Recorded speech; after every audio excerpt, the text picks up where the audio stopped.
السلام علیکم ورحمۃ اللہ۔ سبحان اللہ و بحمدہ سبحان اللہ العظیم استغفر اللہ۔ اس وظیفے کے متعلق میں آپ کے سامنے چند باتیں عرض کروں گا۔ اس پر میں نے کئی ویڈیو بھی اس سے پہلے بنائی ہیں۔ اس کے متعلق بہت سے لوگوں نے سوال بھی کیا کہ سبحان اللہ و بحمدہ کیا ہم اس وقت پڑھ سکتے ہیں؟ کیا سنتوں کے درمیان پڑھ سکتے ہیں؟ کسی نے پوچھا ہے کہ کیا تہجد کے وقت جب ہم تہجد کے لیے اٹھتے ہیں تو اس وقت ہم یہ وظیفہ کر سکتے ہیں یا نہیں کر سکتے؟ تو مختلف سوالات بعض ساتھیوں نے کیے ہیں، تو میں نے سوچا کہ اس پر ایک دوسری ویڈیو بنا دوں تاکہ ان سوالوں کے جوابات بھی ہو جائے، اور اس کے متعلق ایک دو باتیں مجھے اور کرنی تھی وہ بھی آپ کے سامنے عرض کر سکوں۔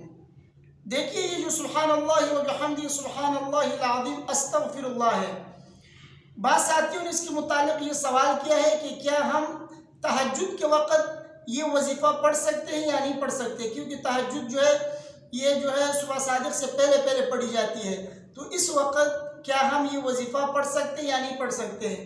تو اس کا جواب یہ ہے کہ تہجد کے وقت آپ سبحان اللہ و بحمدہ سبحان اللہ العظیم استغفر اللہ کا وظیفہ آپ نہیں پڑھ سکتے ہیں۔ نہ پڑھنے کا مطلب یہ نہیں ہے کہ آپ یہ ذکر نہیں کر سکتے، آپ کسی بھی وقت یہ ذکر کر سکتے ہیں، لیکن اس کی جو فضیلت ہے، اس کی جو خاص فضیلت نبی کریم صلی اللہ علیہ وسلم نے بیان کی ہے، وہ فضیلت آپ کو حاصل نہیں ہوگی اگر آپ صبح صادق سے پہلے تہجد کے وقت میں پڑھیں گے۔ اس کی وجہ یہ ہے، دیکھیے نبی کریم صلی اللہ علیہ وسلم نے حدیث کے اندر صراحتاً اس کے وقت کا ذکر کیا ہے کہ یہ کس وقت پڑھیں گے آپ کو یہ فائدہ ہوگا ورنہ نہیں ہوگا۔ نبی کریم صلی اللہ علیہ وسلم نے حدیث میں صراحتاً صحابی سے یہ فرمایا کہ اَيْنَ أَنْتَ مِنْ صَلَاةِ الْمَلَائِكَةِ وَتَسْبِيحِ الْخَلَائِقِ وَبِهَا يُرْزَقُونَ۔ آگے فرمایا، صحابی نے پوچھا کہ ماذا یا رسول اللہ، وہ کون سی تسبیح ہے؟ تو نبی کریم صلی اللہ علیہ وسلم نے فرمایا قل سبحان اللہ و بحمدہ سبحان اللہ العظیم استغفر اللہ 100 مرہ ما بین طلوع الفجر الى ان تصلی الصبح۔ نبی کریم صلی اللہ علیہ وسلم نے صراحتاً فرمایا کہ یہ وظیفہ 100 مرتبہ طلوع فجر اور نماز فجر کے درمیان پڑھو۔ تو طلوع فجر یہ کب ہوتا ہے؟ یہ طلوع فجر آج کل کراچی کے اندر جو ہے 5:23 پہ، آج 5 نومبر اتوار کا دن ہے، 5:23 پہ صبح صادق ہوتا ہے، اور طلوع آفتاب جو ہے وہ 6:41 پہ ہوتا ہے۔ تو 5:23 سے جو ہے اس کا وقت شروع ہوتا ہے، یہاں تک کہ آپ صبح کی نماز پڑھ لیں۔ جب تک آپ نے صبح کی نماز نہ پڑھی ہو، صبح کی جماعت جو ہے، صبح فجر کی نماز آج کل جماعت کے ساتھ 6:10 پہ اکثر جگہوں میں جماعت ہو رہی ہے، بعض جگہوں میں 6:05 پہ، لیکن اکثر جگہوں میں 6:10 پہ جماعت ہو رہی ہے۔ تو 6:10 تک، یعنی جب تک آپ نے فرض ابھی تک نہیں پڑھی ہے، اس سے پہلے 5:23 سے لے کر 6:10 تک آپ یہ وظیفہ پڑھ سکتے ہیں۔ لیکن اگر کوئی شخص اکیلے نماز پڑھ رہا ہے، گھر میں یا مسجد میں جہاں پر بھی اکیلے نماز پڑھ رہا ہے، تو جب تک اس نے فجر کی نماز نہیں پڑھی ہو، اگر وہ فجر کی نماز کو فوراً صبح صادق کے وقت کے بعد فوراً پڑھ لیتا ہے تو اس سے پہلے پڑھے، اور اگر اس نے تاخیر کر دیا تک کہ طلوع آفتاب تک اس نے فجر کی نماز کو مؤخر کر دیا، تو طلوع آفتاب سے پہلے وہ فجر کی نماز جب تک نہیں پڑھی اس نے وہ پڑھ سکتا ہے۔ تو خلاصہ یہ ہے کہ آخری وقت اس کا نماز فجر ہے۔ فجر کی جو فرض نماز آپ پڑھتے ہیں اس وقت تک، خواہ وہ فجر کی فرض نماز آپ صبح صادق کے فوراً بعد پڑھیں، خواہ آپ 6:10 پہ جماعت کے ساتھ پڑھیں، خواہ آپ 6:10 کے بعد 6:41 سے پہلے 6:30 6:35 اس وقت آپ پڑھ لیں، جس وقت بھی آپ پڑھنا چاہے۔ بہرحال آخری وقت جو ہے اس کا فجر کی جو فرض نماز ہے وہ اس کا آخری وقت ہے۔ جب تک آپ نے فجر کی فرض نماز نہیں پڑھی ہے، خواہ جماعت کے ساتھ یا اکیلے، تب تک اس سے پہلے آپ یہ وظیفہ پڑھ سکتے ہیں، اور یہ وظیفہ فجر کی سنتوں سے پہلے بھی پڑھ سکتے ہیں اور فجر کی سنتوں کے بعد بھی پڑھ سکتے ہیں۔ بعض ساتھی یہ سوال کرتے ہیں کہ کیا فجر کی سنتوں اور فرضوں کے درمیان پڑھ سکتے ہیں یا نہیں پڑھ سکتے ہیں؟ تو بہترین وقت ہے، اگر آپ اس وقت پڑھیں گے تو سب سے بہترین وقت یہی ہے، کیونکہ اس سے فجر کی جو فرض نماز ہے وہ بھی جو ہے آپ کو مل جاتی ہے، اس کے پڑھنے کے لیے بھی آپ تیار رہتے ہیں۔ تو اس لیے بہتر یہی ہے کہ آپ سنتوں اور اس کے درمیان پڑھیں، لیکن سنت سے پہلے بھی آپ پڑھ سکتے ہیں، کیونکہ اس کا وقت 5:23 سے شروع ہوتا ہے۔ تو 5:23 کے بعد آپ فجر کی فرض نماز پڑھنے تک سنت سے پہلے یا سنت کے بعد آپ یہ وظیفہ پڑھ سکتے ہیں۔ اور چونکہ تہجد کا وقت جو ہے وہ صبح صادق تک اس کا آخری وقت ہے، آپ صبح صادق کے بعد تہجد کی نماز نہیں پڑھ سکتے ہیں۔ اور یہ وظیفہ نبی کریم صلی اللہ علیہ وسلم نے فرمایا کہ طلوع فجر کے بعد کریں، تو طلوع فجر کے بعد کرنے والا وظیفہ آپ طلوع فجر سے پہلے تہجد کے وقت میں پڑھیں گے تو پھر آپ کو وہ فضیلت کہاں حاصل ہوگی؟ اس لیے جو ساتھی یہ کہتے ہیں کہ کیا ہم تہجد کے وقت پڑھ سکتے ہیں، تو ان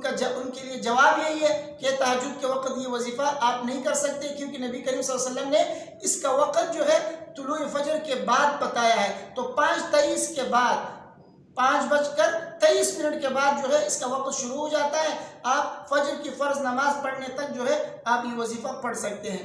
باقی بات ساتھیوں نے یہ سوال کیا ہے کہ کیا اس کے لیے ہمیں اجازت لینی ہوگی، اجازت لینا ضروری ہے یا نہیں ہے؟ تو اس کے لیے کوئی اجازت لینا ضروری نہیں ہے، یہ نبی کریم صلی اللہ علیہ وسلم کا بتایا ہوا وظیفہ ہے۔ نبی کریم صلی اللہ علیہ وسلم نے یہ ذکر ہمیں بتایا کہ یہ ذکر ہمیں یہ فائدہ دے گی، تو اس کے پڑھنے کے لیے ہمیں کسی سے اجازت لینے کی ضرورت نہیں ہے۔ ہاں، اگر آپ کسی پیر صاحب سے کوئی وظیفہ لیتے ہیں تو پھر آپ اس سے اجازت آپ کو لینی ہوگی، کیونکہ وہ آپ کو جو وظیفہ دیں گے اس کے لیے اجازت کی ضرورت ہے۔ نبی کریم صلی اللہ علیہ وسلم ہمیں جو ذکر کرنے کے لیے بولے تو اس وظیفے کے لیے پھر ہمیں کسی کی اجازت لینے کی ضرورت نہیں ہے۔ اور بعض ساتھیوں نے یہ بھی پوچھا ہے کہ اس ذکر کے اول آخر میں درود پڑھنا ضروری ہے یا نہیں ہے؟ دیکھیے، نبی کریم صلی اللہ علیہ وسلم نے حدیث میں جو صحابی کو اس ذکر کے پڑھنے کے لیے کہا ہے تو اس میں یہ نہیں فرمایا کہ آپ اس سے پہلے اول و آخر میں درود پڑھے۔ نبی کریم صلی اللہ علیہ وسلم نے ڈائریکٹ فرمایا، قل سبحان اللہ وبحمدہ سبحان اللہ العظیم استغفر اللہ 100 مرہ، 100 مرتبہ پڑھو اور اس وقت میں پڑھو۔ یہ نہیں فرمایا کہ اول آخر میں درود پڑھو یا نہیں پڑھو، لیکن بہتر ہے اگر آپ پڑھ لیں گے تو اچھی بات ہے، کیونکہ انسان جو بھی دعا کرتا ہے وہ آسمان میں لٹکی ہوئی ہوتی ہے، معلق ہوتی ہے۔ حضرت عمر رضی اللہ تعالیٰ عنہ فرماتے ہیں کہ دعا آسمان سے اوپر نہیں جاتی ہے، لٹکی ہوئی ہوتی ہے جب تک آپ درود نہیں پڑھیں گے۔ تو درود پڑھیں گے تو پھر جو ہے وہ دعا آگے جاتی ہے اور وہ قبول ہوتی ہے۔ بہرحال ہماری دعاؤں کے قبول ہونے کے لیے، ذکر و اذکار کے قبول ہونے کے لیے بہتر یہی ہے کہ آپ اول و آخر میں درود پڑھیں، لیکن ضروری نہیں ہے۔ اگر آپ ویسے سبحان اللہ وبحمدہ سبحان اللہ العظیم استغفر اللہ 100 مرتبہ پڑھیں گے اور اسی وقت میں پڑھیں گے، اللہ تعالیٰ آپ کو اس فضیلت سے نوازیں گے اور یہ انعامات آپ کو عطا کریں گے۔ اور ایک بات آپ کو اور بھی بتا دوں، 100 مرتبہ سے کم پڑھیں گے پھر آپ کو یہ فضیلت حاصل نہیں ہوگی، کیونکہ نبی کریم صلی اللہ علیہ وسلم نے صراحتاً فرمایا ہے کہ 100 مرتبہ پڑھنا ہے، نہ کم نہ زیادہ۔ تو 100 مرتبہ پڑھے، زیادہ بھی نہیں پڑھے اور کم بھی نہیں پڑھے، تعداد کو آپ مد نظر رکھتے ہوئے پڑھے۔ اور وقت آپ کو میں نے بار بار ویڈیو میں بتایا ہے طلوع فجر، اور ٹائم آج کا میں بتا رہا ہوں تاکہ آپ کو اچھی طرح سمجھ میں آ جائے۔ 5 نومبر 5:23 سے صبح صادق ہے، طلوع فجر ہے، تو 5:23 کے بعد سے اس کا وقت شروع ہوتا ہے فجر کی فرض نماز پڑھنے تک، اس لیے اس کا آپ خیال کریں، سنت سے پہلے اور بعد میں دونوں طرح آپ پڑھ سکتے ہیں۔ بعض ساتھی کہتے ہیں آپ ایک بات کو بار بار دہراتے ہیں، اب کیا کریں؟ اگر آپ کو اللہ تعالیٰ نے جو ہے اتنا شعور دیا ہے کہ آپ ایک ہی مرتبہ بات کو سمجھ جاتے ہیں تو اچھی بات ہے۔ بعض ساتھی ایسے بھی ہیں جو میری ویڈیو سن رہے ہیں جن کو بار بار بات نہ دہراؤ، ان کو سمجھ میں نہیں آتی ہے، تو ہم ہر اینگل سے کوشش کرتے ہیں بات کو دہرائیں تاکہ جو ہے کسی کو کہیں نہ کہیں سے جو ان کو بات سمجھ میں آ جائے۔ تو آخر میں آپ کو دوبارہ خلاصہ بتا دیتا ہوں، تہجد کے وقت میں سبحان اللہ وبحمدہ سبحان اللہ العظیم استغفر اللہ کا وظیفہ آپ نہیں پڑھ سکتے، یہ اس کا وقت نہیں ہے، تہجد کے بعد سے اس کا وقت شروع ہو جاتا ہے۔ اور جو ساتھی یہ کہتے ہیں کہ اس کے لیے کسی اجازت کی ضرورت ہے، تو اس کے لیے کسی اجازت کی ضرورت نہیں ہے۔ اور اسی طرح جو ساتھی یہ کہتے ہیں کہ کیا اس کے اول و آخر میں درود پڑھنا ضروری ہے، تو درود پڑھنا ضروری نہیں ہے، البتہ بہتر ہے اگر آپ پڑھنا چاہیں تو پڑھ سکتے ہیں، نہیں پڑھیں گے تو تب بھی آپ کو یہ فضیلت ملے گی۔ اور بعض ساتھیوں نے جو یہ کہا ہے کہ ہم سنت اور فرضوں کے درمیان پڑھ سکتے ہیں، تو بے شک پڑھ سکتے ہیں، بہتر یہی ہے کہ آپ سنت اور فرض کے درمیان پڑھیں، لیکن اگر آپ کے پاس اتنا وقت نہیں ہے کہ آپ سنت اور فرض کے درمیان پڑھ سکیں تو پھر سنتوں سے پہلے پڑھ لیں، پھر سنت پڑھ کر فرضوں کے لیے کھڑے ہو جائے۔ مجھے امید ہے کہ میری باتیں آپ کی سمجھ میں آ گئی ہوں گی، اور اگر اس کے علاوہ کوئی اور سوال، کوئی اور اشکال آپ کے ذہن میں ہے، آپ کمنٹ میں لکھ دیں، انشاءاللہ اس کا جواب میں آپ کو دے دوں گا۔ ویڈیو کو اپنے دوستوں کے ساتھ لازمی شیئر کیجئے، مجھے اپنے دعاؤں میں یاد رکھیے۔ السلام علیکم ورحمۃ اللہ۔